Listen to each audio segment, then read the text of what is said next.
Assalamualaikum warahmatullahi wabarakatuh. Perkenalkan, nama saya Muhammad Hayat Kais dari Prodi Bahasa Indonesia Universitas Muhammadiyah Sidenreng Rapang.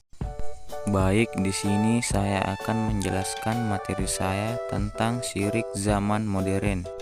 Yang saya akan jelaskan yaitu yang pertama pengertian syirik modern, yang kedua bahaya syirik bagi kehidupan manusia, yang ketiga bentuk-bentuk syirik pada masa modern, yang keempat, cara menanggulangi syirik pada masa modern. Baik, langsung saja saya akan menjelaskan syirik modern. Syirik zaman modern yaitu menyekutukan Allah yang tanpa terasa dan disadari, namun banyak yang melakukan dan secara terang-terangan dilakukan umat beragam Islam sendiri, berupa hidup materialistik dan lebih senang uang daripada untuk melakukan ibadah.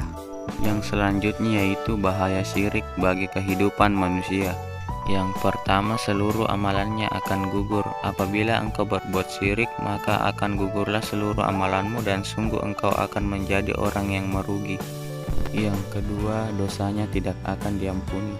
Sesungguhnya Allah tidak akan mengampuni dosa syirik dan mengampuni dosa lainnya bagi siapa yang Ia hendaki. Yang ketiga, kekal di dalam neraka jahanam. Sesungguhnya orang yang melakukan kesyirikan kepada Allah, maka telah Allah haramkan surga baginya, dan tempat kembalinya adalah neraka jahanam dan tidak ada penolong baginya. Berikut ini hal sepele yang ternyata termasuk ke dalam perbuatan syirik modern. Yang pertama, percaya zodiak. Barang siapa yang mendatangi dukun atau tukang ramal, lalu ia membenarkannya, maka ia berarti telah kufur pada Al-Quran yang telah diturunkan pada Muhammad. Yang kedua, bersumpah selain atas nama Allah. Barang siapa yang bersumpah atas nama selain Allah, maka dia telah berbuat kekufuran atau kesyirikan. Hadis riwayat Abu Daud dan At-Tirmizi. Yang ketiga, mendatangi tempat-tempat atau kuburan yang dikeramatkan untuk meminta pertolongan. Sesungguhnya Allah tidak mengampuni dosa mempersekutukan sesuatu dengan Dia, dan Dia mengampuni dosa yang lebih rendah derajatnya dari syirik itu bagi siapa yang dikehendakinya. Barang siapa yang mempersekutukan sesuatu dengan Allah, maka sesungguhnya ia telah tersesat sejauh-jauhnya. Adapun bentuk-bentuk syirik modern yaitu: yang pertama, menyembah kuburan. Menyembah dengan maksud mendapat berkah, mengharap bantuan penghuni kubur agar diwujudkan impian atau meminta pertolongan. Yang kedua, sihir. Sihir adalah perbuatan ajaib yang dilakukan dengan pesona dan kekuatan ajaib atau guna-guna mantra atau jampi yang digunakan untuk tujuan tertentu seperti penangkal dan mencelakai orang lain. Ya, materi yang selanjutnya yaitu cara menanggulangi syirik zaman modern.